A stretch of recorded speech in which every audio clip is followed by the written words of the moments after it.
Nah, Bapak Ibu yang dikasihi oleh Allah, ketika kita menghadap Tuhan, masuk hadirat Tuhan, kita tinggalkan sebuah beban hidup kita.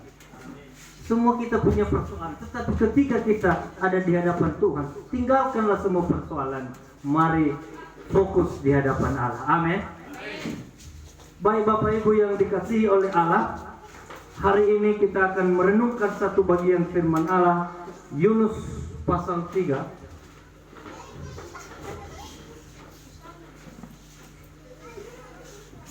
Dari kitab Yunus pasal 3 ayat 1 sampai ayat yang ke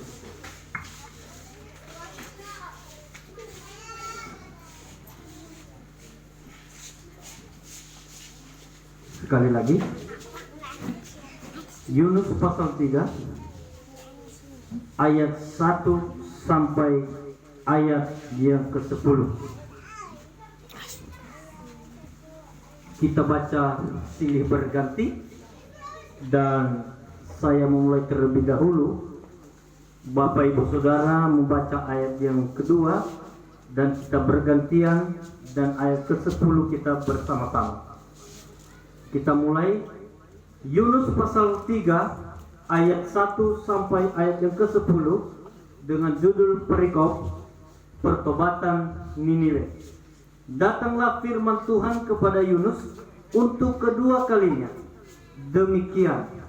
Berangkatlah, pergilah ke Niniwe, kota yang besar itu, dan sampaikanlah kepadanya seruanku firmankan kepadamu.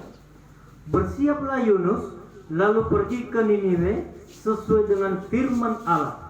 Niniwe adalah sebuah kota yang mengagumkan besarnya, 3 hari perjalanan luasnya.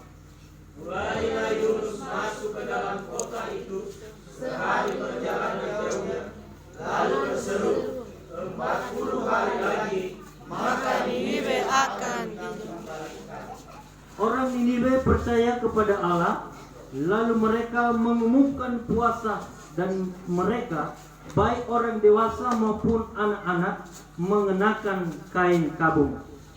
Setelah sampai kabur itu kepada raja kota Niniwe, turunlah ia dari singgasananya, datanglah di seluruhnya kain kabung, lalu duduklah ia di kabur.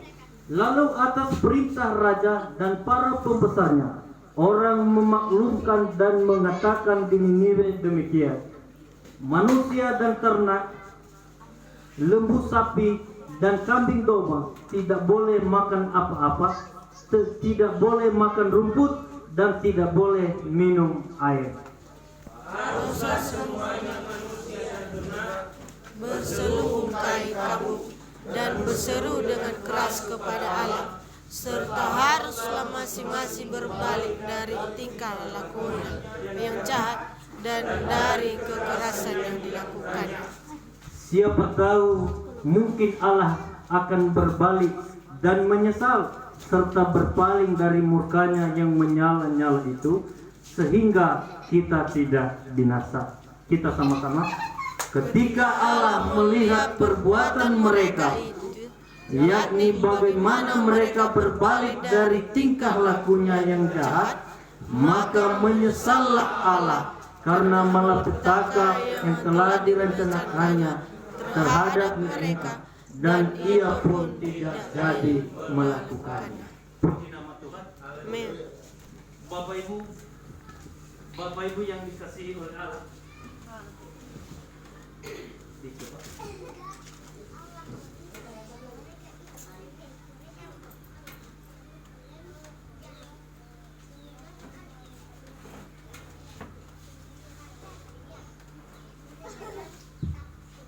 Dicoba. Ya. Bapak Ibu yang dikasihi oleh Allah, di bagian ini kita mengenal bahwa Allah begitu murka, begitu marah, dan mau membinasakan daripada kota Niniwe. Tetapi ketika kita melihat di sini, Allah berubah pikiran.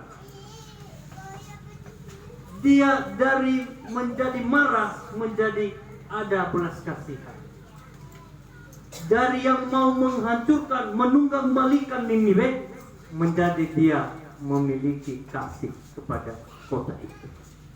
Kira-kira apa rahasianya, saudara, Bapak Ibu Saudara yang dikasihi oleh Allah, sehingga kota Niniwe tersebut tidak jadi dibinasakan oleh Allah?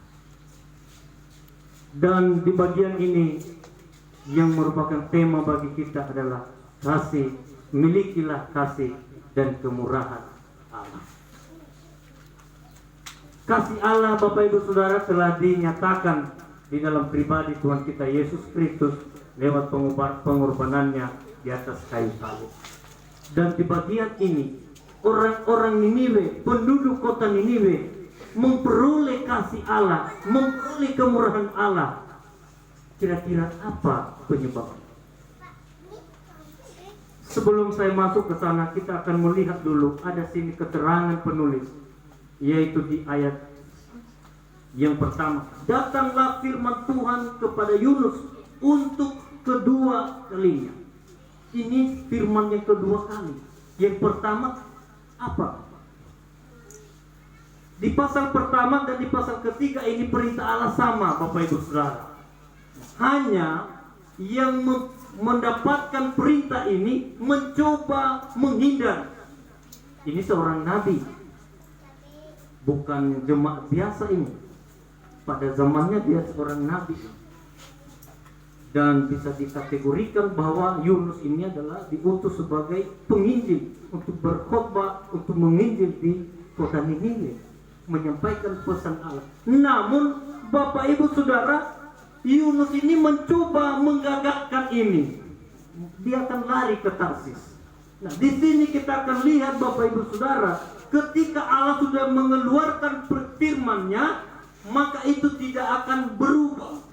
Sesuai dengan nyanyian kita tadi, langit akan berlalu, zaman akan berakhir, tapi firman Allah tidak akan pernah berubah. Amin.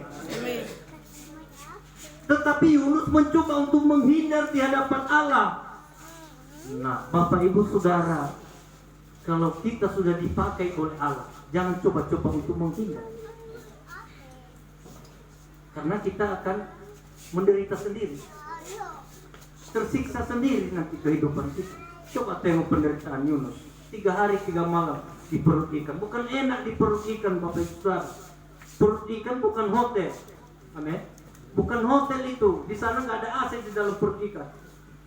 Penderitaan di sana. Jadi inilah akibat orang yang mencoba menghindar pada panggilan Tuhan. Saya percaya kita semua di sini yang hadir di tempat ini, kita memiliki masing-masing talenta yang dipercayakan Tuhan bagi kita. Pergunakan itu kemuliaan Tuhan. Jangan menghindar dari kemampuan saudara. Tuhan sudah anugerah.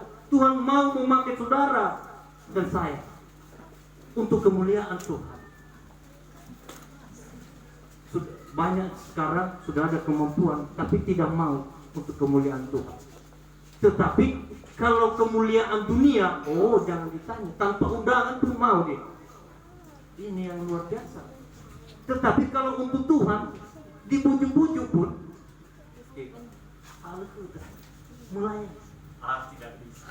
Dia mampu kalau bukan tidak mampu, karena tidak ada niat. Sebenarnya Allah sudah telah memakai hidupnya untuk itu. Tetapi kalau untuk kesenangan dunia, memberikan kesenangan kepada dunia, hati undangan pun mau iya. Ya kiu-kiu ilmu informasi ke Alusia ya. Lagi kata batas. Barangkali kabar dan nihawai. Bapak Ibu yang dikasihi oleh Allah, satu penekanan di sini di bagian awal ini, bahwa ketika Allah memakai saudara dan saya, jangan coba menghindar. Memang Allah tidak menghukum, tetapi disiplin. Tapi ingat, disiplin Allah sama beratnya, sama sakitnya dengan hukuman. Anak-anak Allah bukan dihukum, tetapi didisiplin. Amin. Tapi ingat, disiplin Allah sakitnya hampir sama, bahkan lebih sakit daripada hukuman. Itu dengan senasya Yunus tadi bagaimana dia selamat ya. Di sana bukan kenyamanan yang ada, bahkan di perut ikan dia itu pengen mau mati. Ini nggak sihaga bahkan, dan itu penderitaan yang dia alami.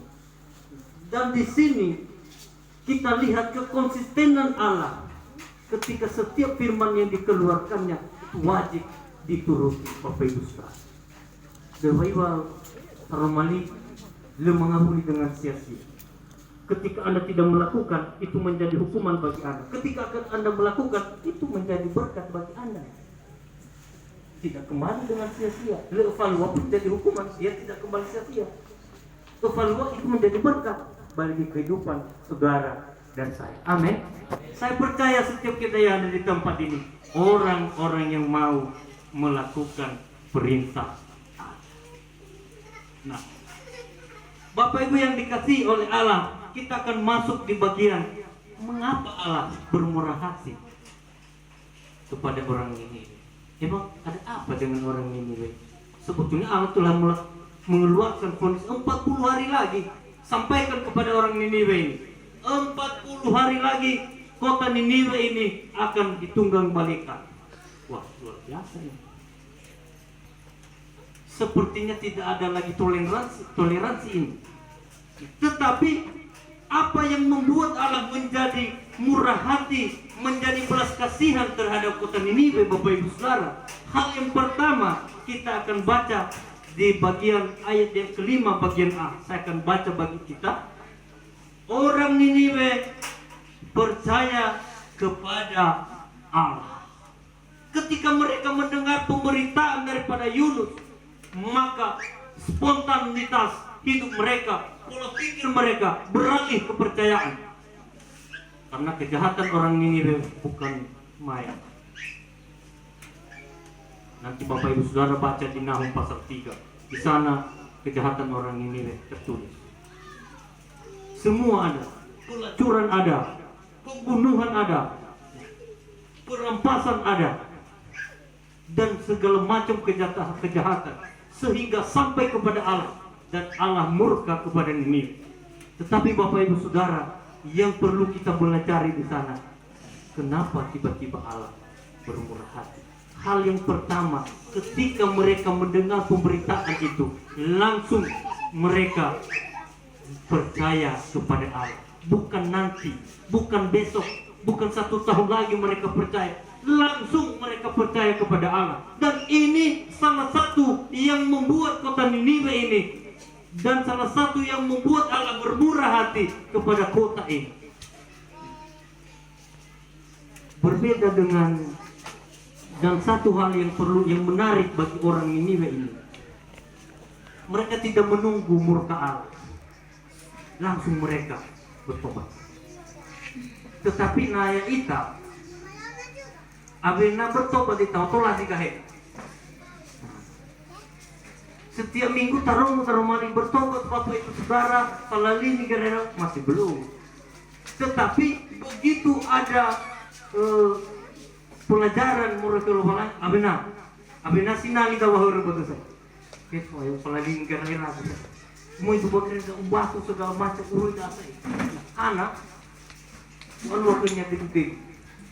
Tetapi orang ini memang Bapak Ibu Saudara, begitulah roh mulai palui masuk degu, langsung berubah, bertobat, percaya kepada Allah.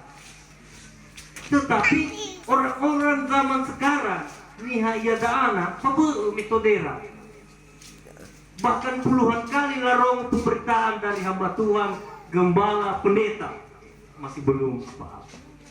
Ia sesuatunya so bangsa duduk ketika telazi gahe, so maifu degu, ayo paling gerena, avena mee batal, avena itu hitam tanah nalupalang, terjadi. Tertedegu me gempa pada tahun 2005. Sebelumnya natapagi kehidupan masyarakat. Oh ya, ini bekerja alternatif. Istilahnya capek ya Bapak Nur, ya mau bekerja saya.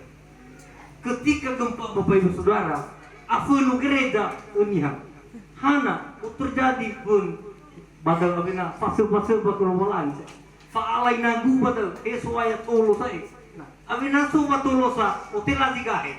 Abina sumu au kalubalangi, abina suma ngisa dede, no tola digahe. Abina yalui lupa lagi bahasa yang lebih dalam. Abina yalui lupa lagi notulasi dahirnya. Bapak Ibu yang saudara, kita akan belajar dari kehidupan orang Niniwe ini. Labalui baso disiplin langsung men. Nah, zaman 2005 Eropa dia mengatarung dan nuno sangat bangun. Tapi kita tuh kemawa kita ini lagi sih. Satu nasodanya tuh pelajaran abis itu rame-rame tuh. Apa gereja nih apa tuh?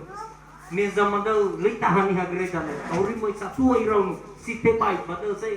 Uya belu dan zakila-kila, ui alio zani utugalami masa tuh. Hana, utuh hari saya. Atau ujung-ujungnya nih so ya, apalagi lebih isu aku dengan nih lalu salah itu. Tak sulit keluar lagi. Nah, abina tak lalu lupa lagi. Abina berlomba-lomba membagereja. Bapak Ibu Saudara, metode itu sebetulnya itu sudah terlambat. Untuk hari teguran, untuk hari disiplin, abina. Nah, dan memang itu kebiasaan orang-orang zaman sekarang. Lalu batu dapat kemedola, paham. Anak yang toko, alu, lu masih nah sekedar teguran biasa. Harus toko punya mesej, alina, paham ya. Nah, Bapak Ibu yang dikasihi oleh Allah, ya itu sebelum panahiannya. Mari kita meneladani masyarakat kota yang ada di Niniwe. Begitu mereka mendengar pemberitaan Yunus, sebetulnya Yunus tidak memberitakan pertobatan di sini. Yang dia beritakan 40 hari lagi Niniwe akan ditunggang-balikan. Tetapi orang Niniwe langsung percaya kepada Allah, langsung bertobat. Bapak Ibu yang dikasihi oleh Allah, hal yang kedua yang membuat Allah murah hati dan berbelas kasihan, yang kedua karena orang Niniwe langsung berpuasa dan mengenakan pakaian kabung. Berpuasa dan mengenakan pakaian kabung ini menunjukkan bahwa kerendahan hati, penyesalan Bapak Ibu Saudara. Orang Niniwe pada waktu itu mereka menyesal terhadap dosa yang mereka lakukan, pelanggaran yang mereka lakukan, pemberontakan yang mereka lakukan di hadapan Tuhan, sehingga mereka membuktikan lewat puasa dan perkabungan. Dan ini bisa dikatakan pertobatan massal. Penduduk Niniwe Bapak Ibu Saudara lebih dari 120.000 jiwa. Dan kota itu begitu luas, begitu besar. 3 hari perjalanan. Ini bukan kota kecil. 3 hari perjalanan dari 120.000 jiwa. Lebih. Ini pertobatan massal. Dan yang lebih menarik Bapak Ibu, pertobatannya bukan hanya manusia. Yang berkabung bukan hanya manusia, seluruh binatang mereka tidak makan dan tidak minum. Dan ini bentuk penyesalan mereka terhadap pelanggaran mereka terhadap Tuhan. Hal yang kedua yang dilakukan orang Niniwe adalah menyesal akan pelanggaran terhadap Tuhan. Ketika mereka mendengar pemberitaan Yunus, langsung mereka menyesali. Aduh, kami telah berdosa di hadapan Tuhan. Dan di akhirnya nanti Allah mengakui pertobatan mereka. Pertobatannya bukan hanya asal-asalan. Allah sendiri mengakui, sehingga Allah tidak jadi murka terhadap mereka. Bapak Ibu yang dikasihi oleh Allah, beda dengan suasana kita yang sekarang. Saya bisa suasana daerah bukan menyesali pelanggaran, bahkan bangga dengan perbuatan yang tidak sesuai dengan kehendak Allah. Bangga ya na evaluasi masalah global ini, pamer ya. Na mulai lebat dunia maya betul, lagi kan. Seakan-akan dia bangga dengan perbuatan yang tidak sesuai dengan kehendak Allah. Tetapi orang Niniwe bukan bangga, tetapi mereka menyesal. Dan ada perbedaan dah. Dan ini kita tiru ini, kita belajar dari kehidupan mereka ini. Nah, fasalah kita keluar ini bukan bangga, malah kita menyesal, memohon pengampunan Tuhan. Tetapi zaman-zamannya dah bukan bangga, bahkan bukan menyesal dengan melakukan perbuatan yang jahat, dengan menyesal, tetapi bangga. Bapak Ibu yang dikasihi oleh Allah, hal yang kedua, bagaimana Allah supaya Allah bisa bermurah hati, memperoleh belas kasihan Allah. Yang kedua, kita itu menyesal akan pelanggaran yang kita lakukan di hadapan Allah. Banyak kekurangan kita, kadang kita tidak sengaja. Tapi Bapak Ibu Saudara, jangan bangga dengan perbuatan yang buruk di hadapan Allah. Tetapi mari kita bertobat, mari kita sadari, merendahkan diri di hadapan Allah. Kalau kita lihat raja sendiri di kota Niniwe, menanggalkan jubahnya. Dia tidak mengandalkan kemegahannya. Begitu dia mendengar perintah Allah, langsung dia meninggalkan jubahnya dan turun dari tahtanya. Berarti dia menundukkan diri, mengecilkan diri di hadapan Allah karena pelanggaran yang mereka perbuat. Bapak Ibu Saudara, hal yang kedua, supaya kita memperoleh kasih dan kemurahan Allah dalam kehidupan kita, mari kita merendahkan diri kita di hadapan Allah. Menyadari segala kekurangan kita, menyadari segala kesalahan kita. Dan yang ketiga nanti Bapak Ibu, mereka akan bertobat, berpaling dari kelakuan yang tidak sesuai dengan kehendak Allah. Hal yang ketiga kita akan baca ayat yang ke-8. Haruslah semua manusia dan ternak berselubung kain kabung dan berseru dengan keras kepada Allah, serta harus masing-masing berbalik dari tingkah lakunya yang jahat dan dari kekerasan yang dilakukannya.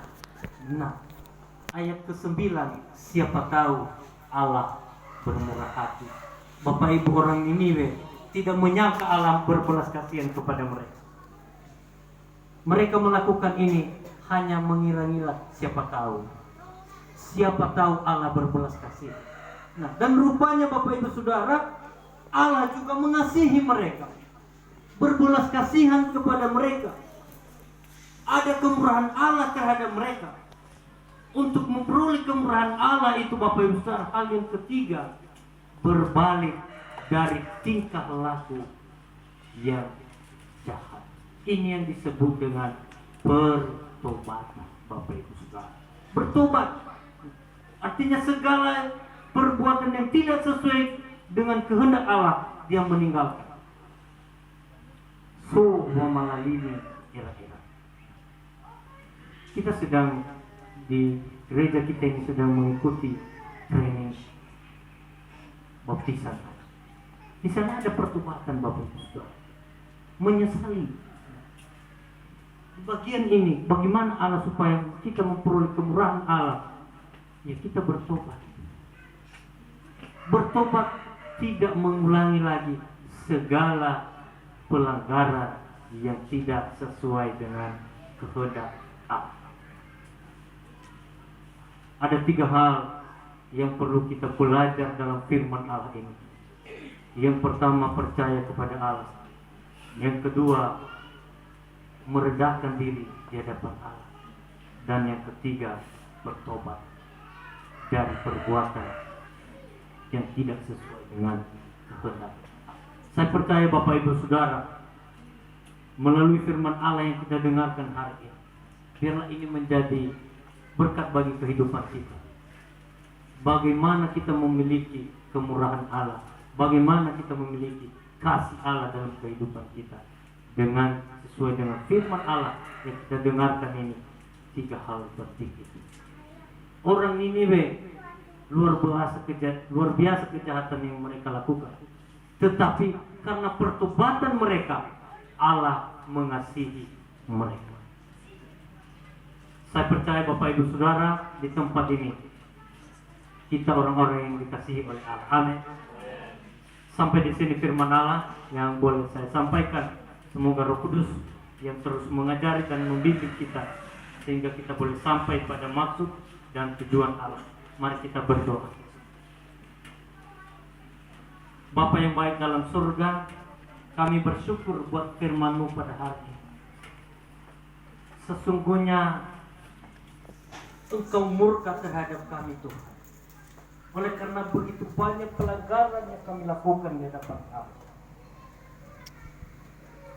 Tetapi kami melihat belas kasihan Allah dan kemurahan Allah boleh nyata dalam kehidupan kami ketika hidup kami mau bertobat, merendahkan diri di hadapan Allah, dan kami mempercayai Engkau Allah dan Juru Selamat kami.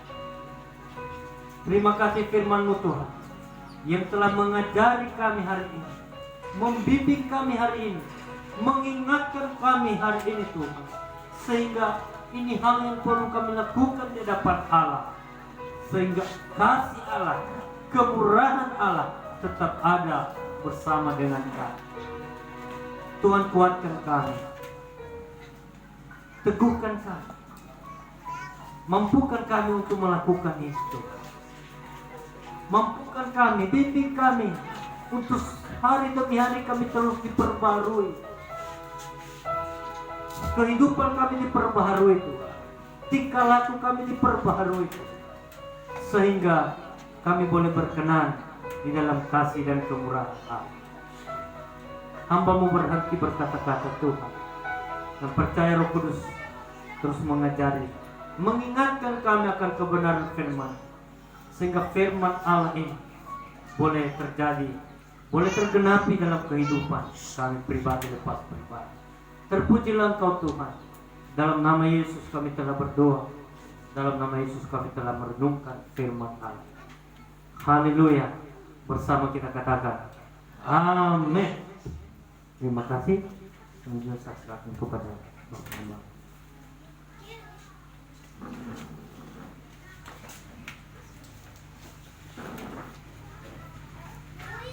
Baik, Bapak Ibu yang dikasihi Tuhan, sungguh luar biasa